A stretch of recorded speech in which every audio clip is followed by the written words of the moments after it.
제가 이 요한복음 설교를 준비하기 시작한 게 약 한 1년이 넘게 이전부터 시작을 해서 준비해 왔는데요.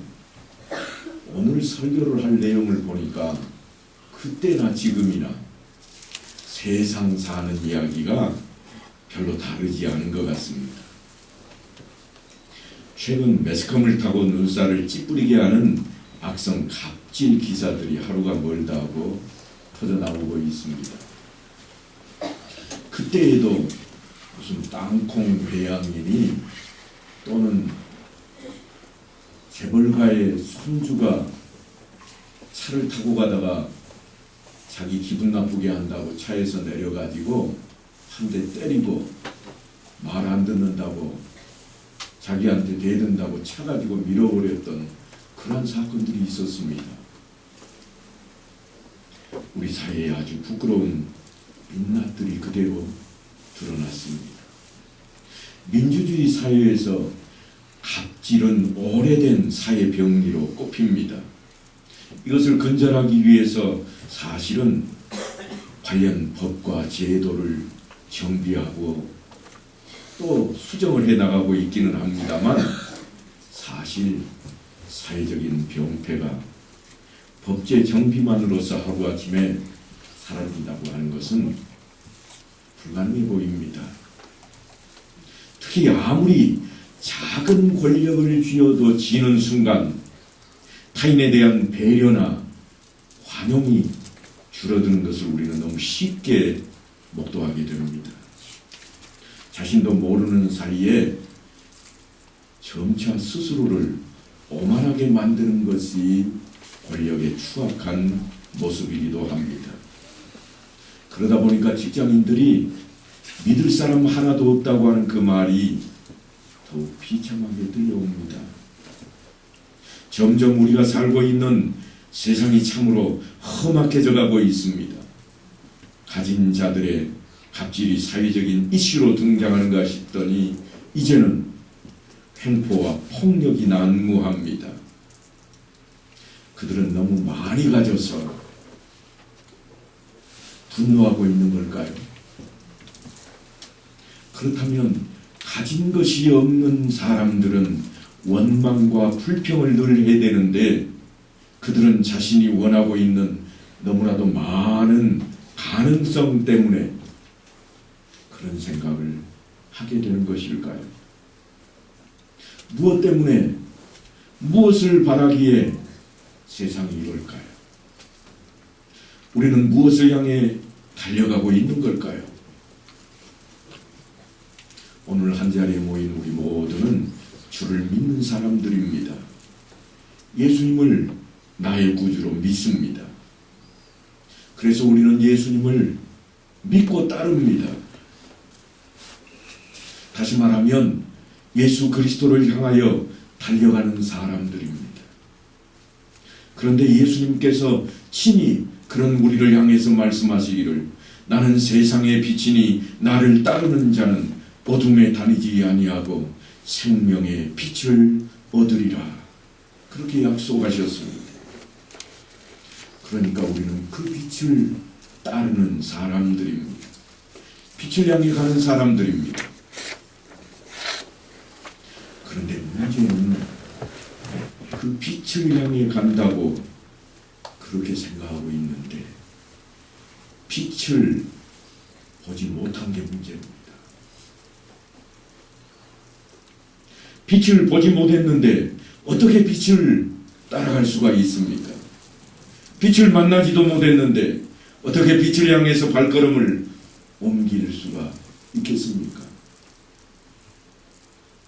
바닷가에 보면 특히 암초가 도사리는 곳에 가면 밤만 되면 등대가 불빛을 비추고 있습니다.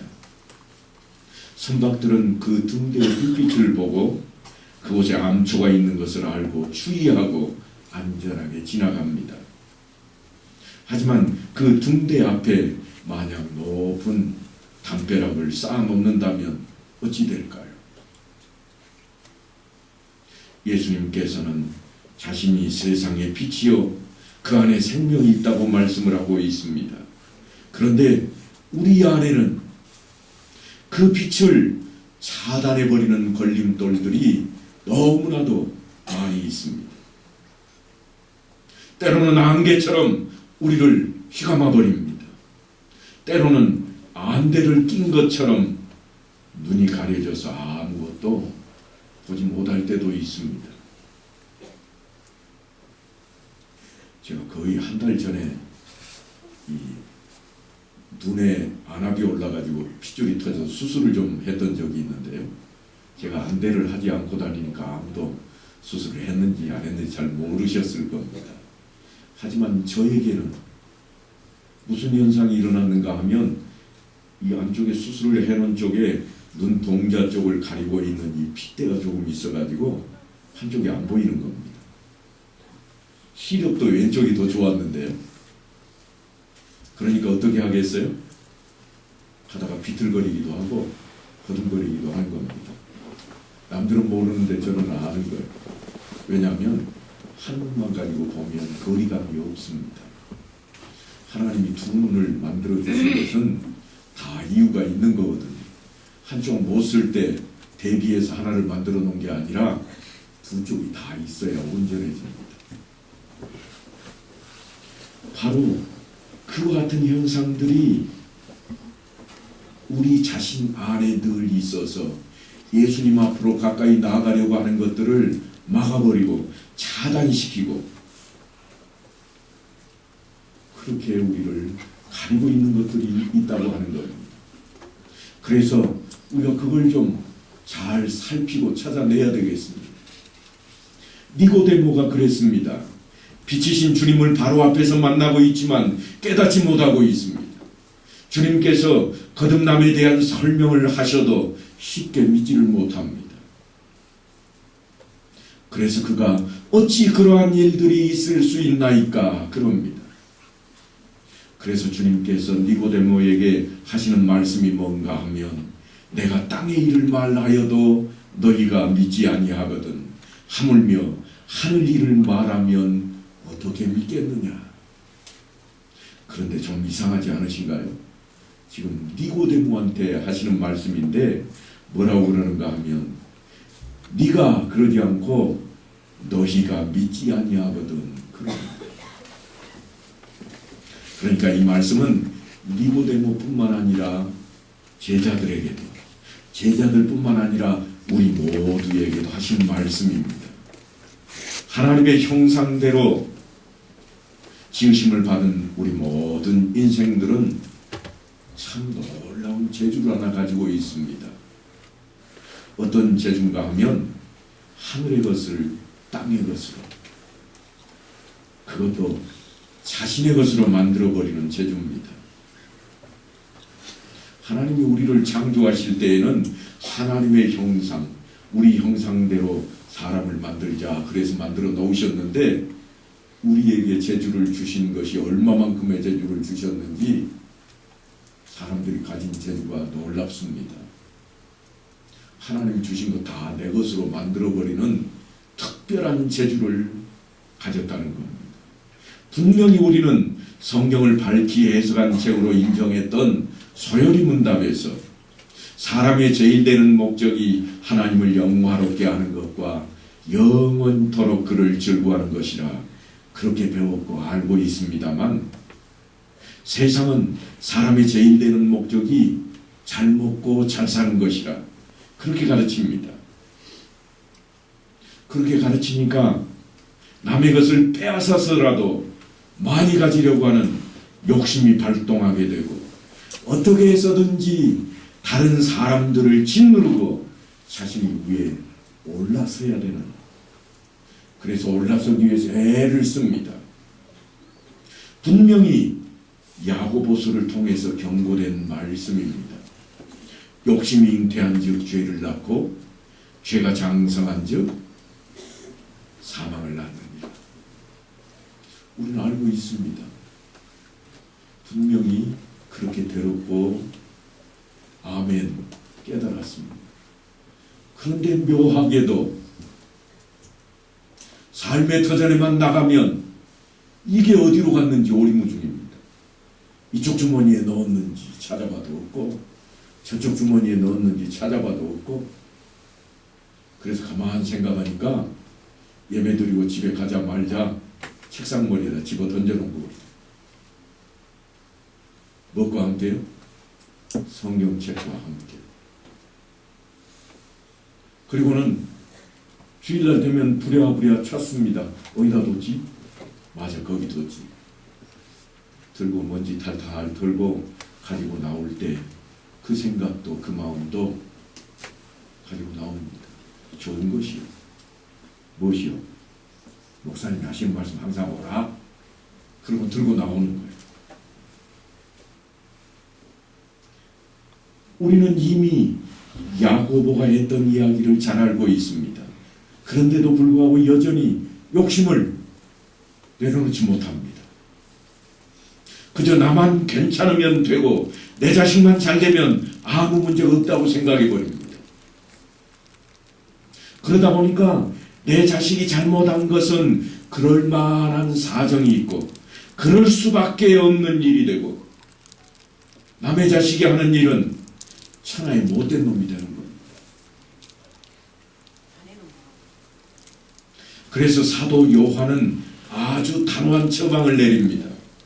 이 세상이나 세상에 있는 것을 사랑하지 말라. 누구든지 세상을 사랑하면 아버지의 사랑이 그 안에 있지 아니하니, 이는 세상에 있는 모든 것이 육신의 정욕과 안목의 정욕과 이생의 자랑이니 다 아버지께로부터 온 것이 아니요 세상으로부터 온 것이라.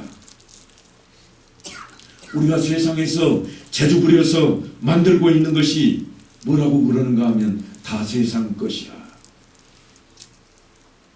결코 하늘의 것이 아니랍니다. 그러니까 우리 자신을 주의 깊게 좀 살펴야 합니다. 그러지 않으면 우리도 하나님 나라, 그 하나님 나라가 아닌 세상 나라의 삶을 살아가 버리게 되고 맙니다. 목구멍이 포도청이라고요? 아닙니다. 그것은 우리 안에 있는 욕심이 만들어낸 외침입니다. 바쁘다 바빠서 어쩔 수가 없다고요? 역시나 내 안에 있는 이기심이 발동하고 욕심이 발동해서 나를 변명하게 하는 그런 말입니다. 그런 삶을 우리는 신앙생활이라고 말하지 않습니다. 그것은 결코 믿음이라고 말할 수가 없습니다. 성경은 하늘의 이야기를 우리가 읽을 수 있는 땅의 글로 표현해 놓은 하나님의 말씀입니다. 하나님은 영이시니 우리가 볼 수 없고, 예수님은 이미 부활하셔서 하나님께로 가셨으니 우리가 직접 들을 수 없어 그분의 말씀을 세상의 것으로 땅의 것으로 그대로 기록하게 하시고 우리들이 그것을 받아들일 수 있게 해주신 것입니다. 그래서 예수님께서 사람들이 무엇이 하늘의 일인지, 무엇이 하나님의 일인지 묻는 질문에 하나님께서 보내신 일을 믿는 것이 하나님의 일이니라, 그렇게 말씀하셨습니다. 사도 요한도 하늘의 일, 곧 하나님의 일을 우리가 알도록 성경을 기록했다고 그렇게 이야기합니다.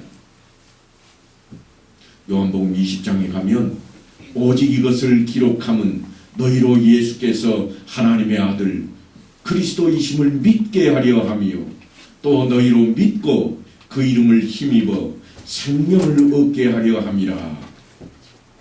그래서 사도 요한이 자신 있게 예수님 이야기를 시작하고 있는 겁니다. 우리가 잘 아는 이야기입니다. 요한복음의 정수. 요한복음은 요한의 뭐라고 그랬죠? 요한의 신학이라. 요한이 해석을 하는 거예요. 누구에 대해서? 하나님, 예수 그리스도에 대해서 해석을 해놓은 책입니다. 그가 그 정수로 무슨 말씀을 하는가 하면, 하나님이 세상을 이처럼 사랑하사 독생자를 주셨으니 이는 그를 믿는 자마다 멸망하지 않고 영생을 얻게 하려 하심이라. 감송하는 말씀이잖아요.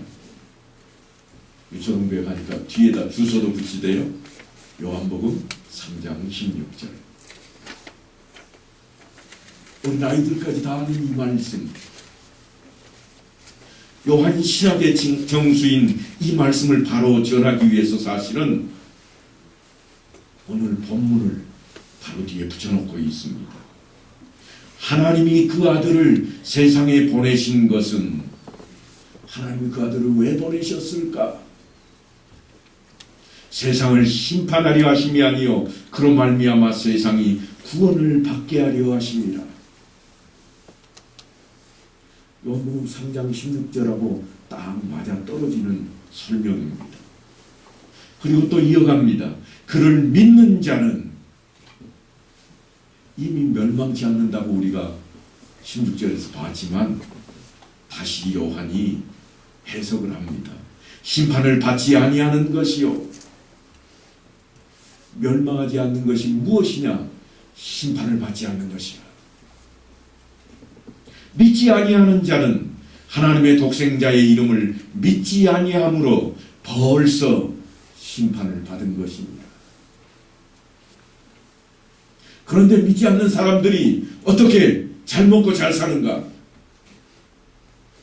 왜 그런 일이 벌어지는가? 성경이 틀렸는가? 요한은 지금 그걸 이렇게 말하고 싶은 겁니다. 뭘 잣대로 놓고 바라보느냐? 또 세상 것이냐? 잘 먹고 잘 사는 것으로 바라보면 세상에서 잘 사는 것, 그것이 진짜인 것 같지만 제대로 좀 바라봐라. 뭘 보라는 거예요? 영생을 보라는 거예요. 영생을 잣대로 놓고 들여다보라. 어느 것이 복되는 것인가? 어느 것이 옳은 것인가? 왜 자꾸 세상적인 것, 그것을 욕심으로 붙잡아 놓고 그걸 잣대로 해서 저들은 예수 안 믿어도 잘 사는데, 예수 안 믿어도 좋은 대학 가던데, 예수 안 믿어도 장가만 잘 가더구만, 그렇게 들여다보느냐는 거예요. 과연 그가 영생을 하는가, 영생을 하지 않는가, 그것이 판단 기준이 되어야 된다고 하는 겁니다. 우리 안에 자리 잡고 있는 기복신앙은 사실은요, 생명의 빛을 가려버리는 가장 높은 담벼락 중에 하나입니다. 마치 여행 중에 보는 도심의 야경과도 같을 것입니다.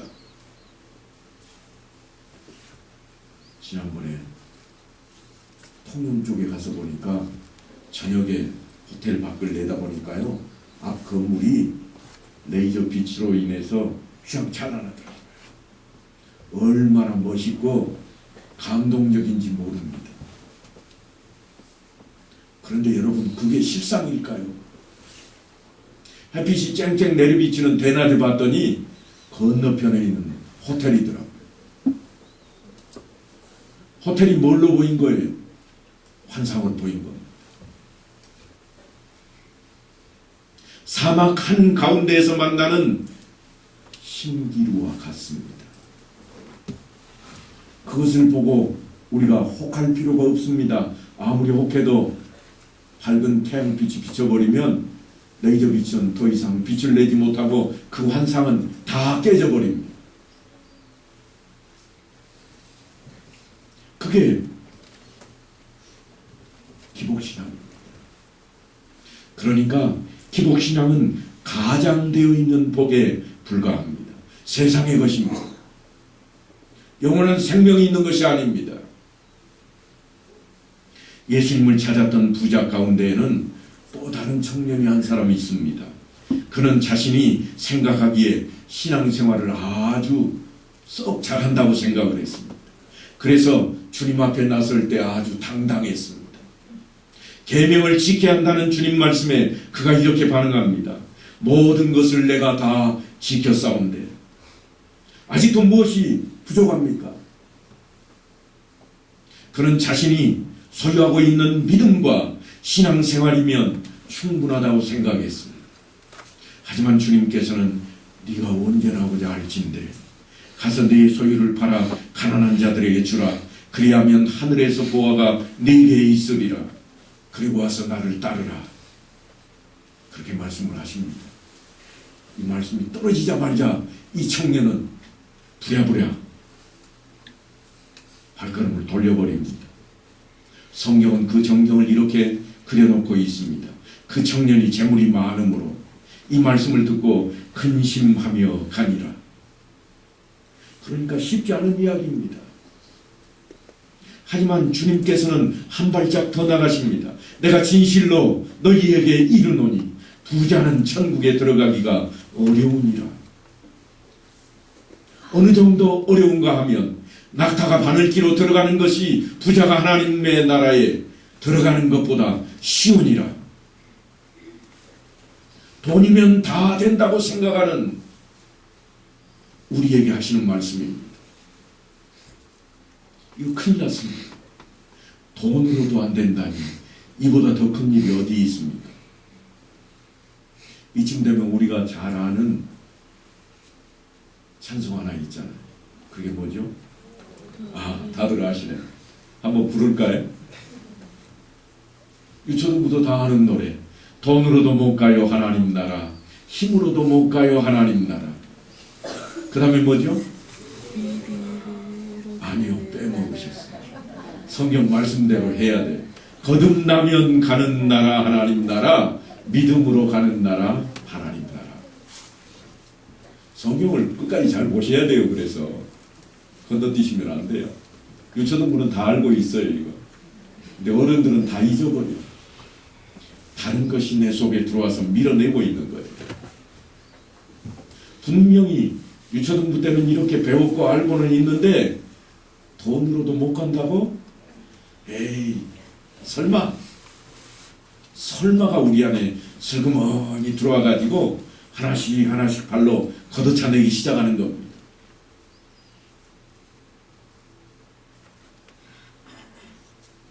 그렇다면 부자는 안 되는가? 부자가 안 된다는 이야기일까요? 부자는 절대로 천국에 못 간다. 그런 말씀일까요? 아니요, 그렇지 않습니다. 성경에 부자 되면 안 된다 그런 말씀이 없습니다. 부자들이 가기 어렵다고 하는 말씀이지 부자는 갈 수 없다 그렇게 말씀한 적이 한 번도 없습니다. 그렇게 이해하시면 안 됩니다. 예수를 믿으면 모두가 다 가난해져야 되는가? 그런 말씀이 아닙니다. 부자 청년에게 내려졌던 처방은 내 소유를 팔아 가난한 자들에게 주라는 말씀으로 끝나지 않았습니다. 그 뒤에 있는 것을 들여다보셔야 됩니다. 끝까지 잘 보셔야 합니다. 그리고 와서 나를 따르라. 핵심은 여기에 있습니다. 앞쪽에 있지를 않습니다. 그 자리에까지 가야 됩니다. 그래서 제자들도 깜짝 놀랍니다. 성경은 몹시 놀랐다는 그런 표현을 씁니다. 그 제자들이 주님 앞에 질문을 합니다. 그렇다면 누가 구원을 얻을 수 있으리까? 다 죽어도 오게 되면 우리는 어쩌라고요? 그 이야기에 제자들이 어떻게 했어요? 제자들은 주님을 따라올 때 버려두고 놓아두고라는 뜻입니다. 그런데 오늘 부자 청년에게는 주님이 뭐라고 그랬어요? 가난한 자들에게 다 나눠주고. 제자들이 걱정이 생겼습니다. 우리는 가난한 사람들한테 나눠주지 않고 그냥 놔두고 왔으니 어찌할꼬. 열심히 따라만 왔는데 문제로다. 제자들에게 문제가 생겨버렸습니다. 그래서 주님께서 하시는 말씀입니다. 사람으로는 할 수 없으나 하나님으로서는 다 하실 수 있느니라. 나를 그렇게 따라다니고도 아직도 모르겠느냐? 그것은 너희 일이 아니라 내 일이다. 내가 그렇게 하겠다고 하지 않았더냐?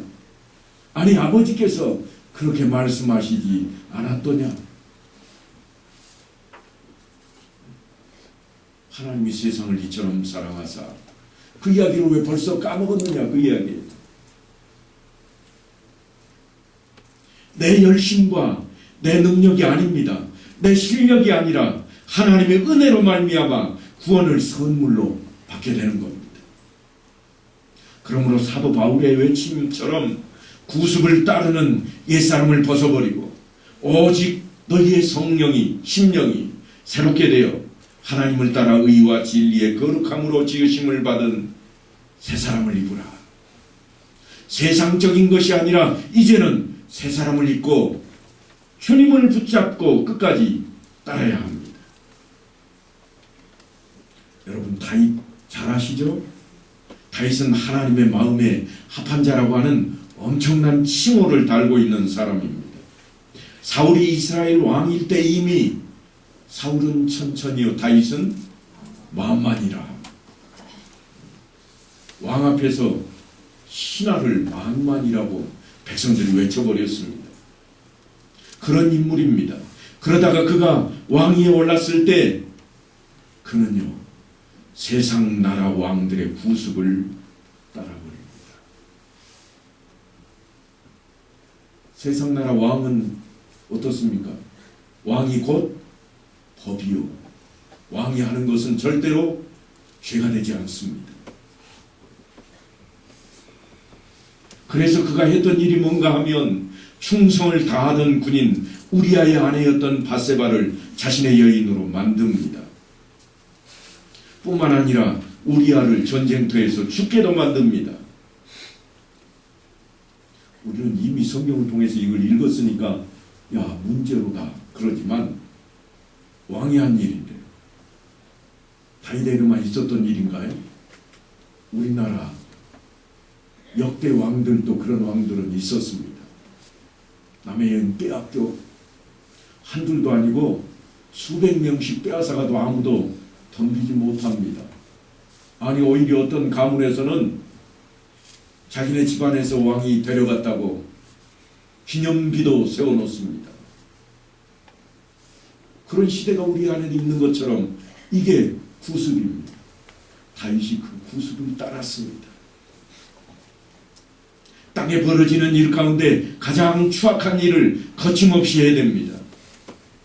하지만 하나님의 선지자 나단이 그의 죄를 고발할 때 그는 즉시 자신의 죄를 인지하고 회개합니다. 하나님 앞에 전심으로 나섰습니다. 내가 여호와께 죄를 범하였노라. 가만히 한번 들여다보세요. 다윗이 뭐라고 그러는지. 내가 밧세바한테 죄를 지었다. 절대 그러지 않았습니다. 왕은 무슨 일을 해도 문제가 안 되는 겁니다. 그런데 그것이 하나님 앞에서는 허용이 안 된다는 거예요.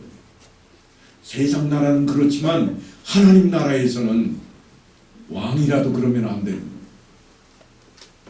그래서 하나님께 내가 죄를 범했다고 고백을 합니다. 눈을 들어서 하늘의 일을 보게 된 겁니다. 지금까지 땅의 일을 보고 땅에서는 왕이면 다 되는 거니까 일사천리로 다 해오던 일들이 하늘을 바라봤더니 문제로다. 이스라엘이 바벨론에서 포로 생활할 때 일입니다. 성경에 예언된 말씀대로 바벨론이 바사에게 멸망을 당하고 세상을 바뀌었습니다. 드디어 바사의 5번째 왕이 된 아하수에로의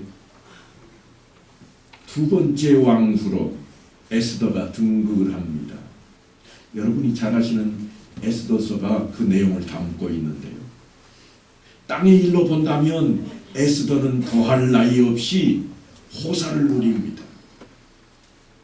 본래 이름은 하다사였지만 유대인인 것을 숨겨왔습니다.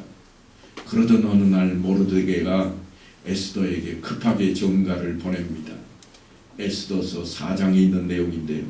이때에 네가 만일 잠잠하여 말이 없으면 유다인은 다른 데로 말미암아 노임과 구원을 얻으려니와 너와 네 아버지 집은 멸망하리라.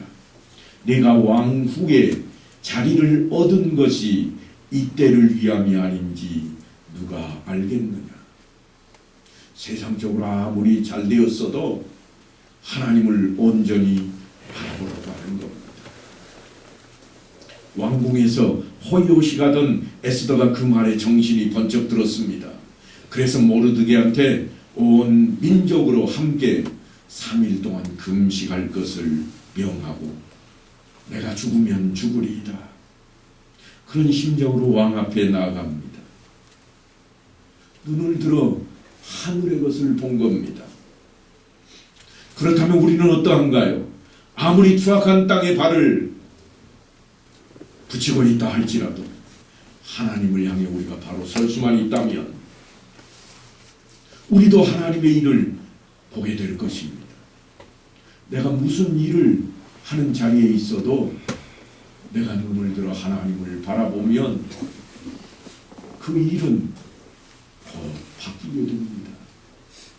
사람으로서는 할 수 없으되 하나님으로서는 다 하실 수 있느니라. 그런데 여러분, 뒤돌아보건대 우리는 절대로 그러지 못했습니다. 무슨 일을 하든지 내 뜻대로 했습니다. 내 뜻대로 살아왔습니다. 그러다가 인생의 쓴맛을 보게 됩니다. 때로는 불의의 사고일 수도 있고 감당하지 못할 병일 수도 있고, 그렇다고 그것이 재수가 없어서가 아닙니다. 나를 사랑하시는 하나님께서 내 발걸음을 멈추게 하시고 내 인생에 있어서 하늘을 바라보도록 부르신 자입니다.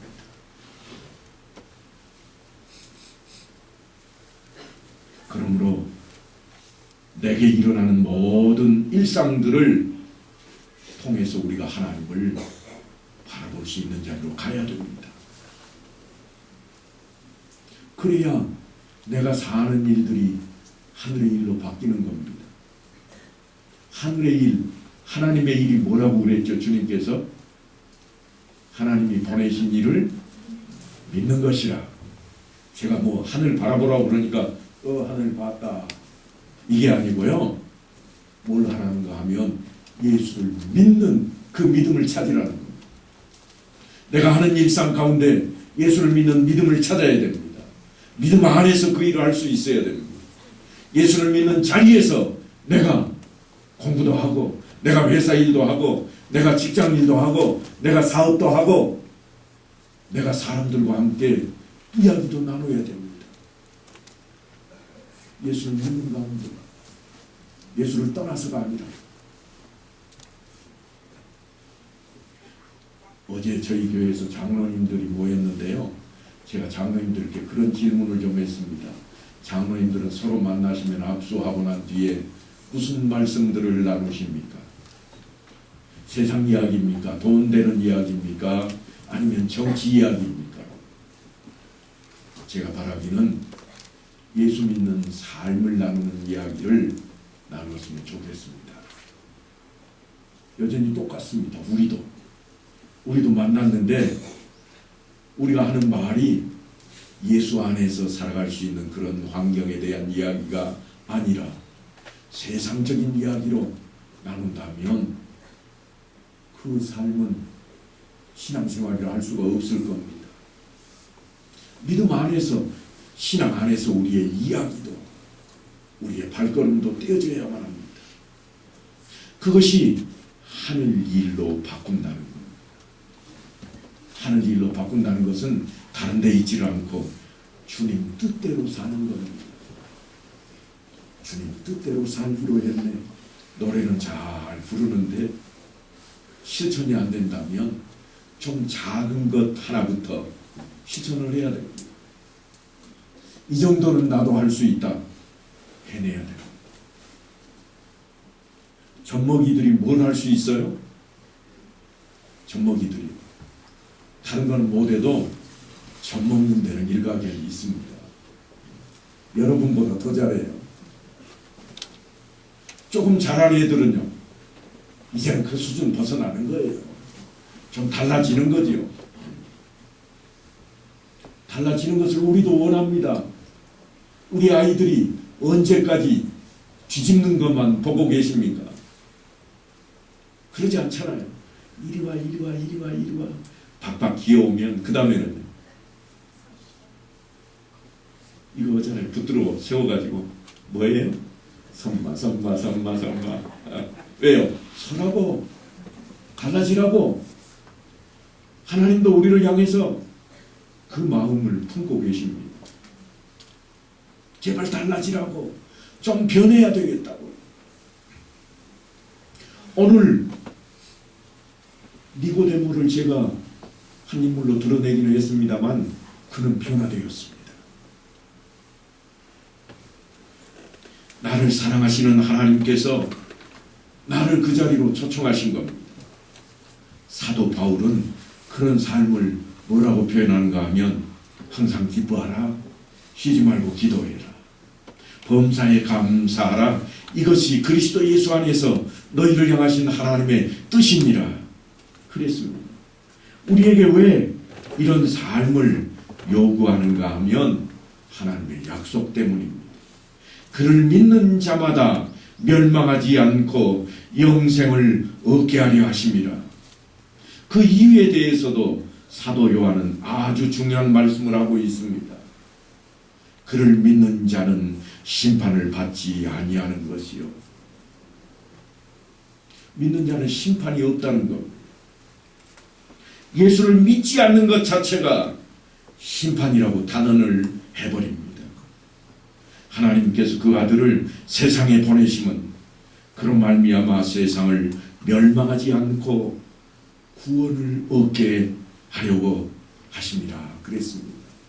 이제 주님께서 다시 오실 것인데 그때도 그렇게 오시는가? 아니요. 이번에는 심판으로 오십니다.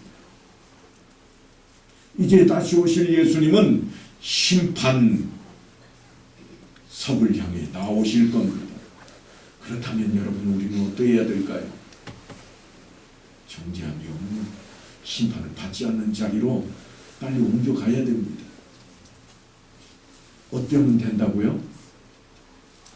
예수님을 믿기만 하면 된다고 이렇게 쉽게 설명을 하는데도 여러분 어렵게 공부하실 필요 없습니다. 쉽게 받아들이세요. 그 예수를 믿고 온전히 믿어 영생을 얻는 여러분 다 되시기를 간절히 축원합니다.